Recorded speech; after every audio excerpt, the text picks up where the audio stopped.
Well, let's be completely frank. It's very normal for Jensen Huang to go to Beijing. Nvidia has a sizable footprint in terms of employees in that country. He visits them specifically more than once a year. He's not wearing his leather jacket, according to local media reports. He's in a suit, and the Chinese news agency is reporting that he met with the vice premier. So, you know, it's hard to draw a sort of causal link between the news on the license requirement. And that's the basic thing that I want to clarify. The US government is not saying that H20, this chip that Nvidia designed for the Chinese market, is illegal or that it does not conform to the parameters. What the US government said yesterday is that Nvidia needs a license. And what we're inferring is that because they opted to do a $5.5 billion write-down on inventory of H20s, they have not yet applied for or are not going to apply for a license, hence why they had to address on paper the cost of the inventory.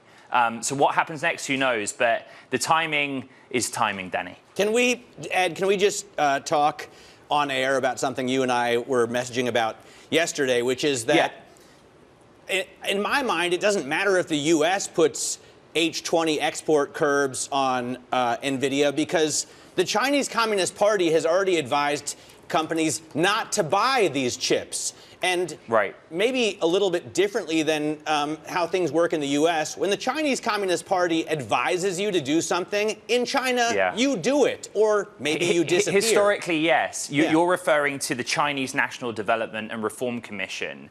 And the edict or the advisory that they gave to their domestic technology buyers of Nvidia's equipment was, we don't think this conforms to rules that largely stem from energy, raw materials, and supply chain composition requirements.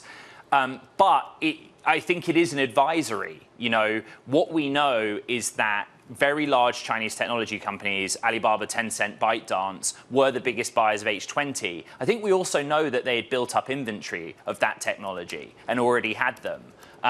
So, you know, now the accessibility is not there. But I can't remember if we discussed this on the show yesterday. A side effect of this policy from the United States is if they can't use H20, what are the options for those Chinese tech names? Well, Huawei has a very similar AI accelerator. And so inadvertently, China now has this sort of opportunity to champion its domestic option, which those tech companies may well look at.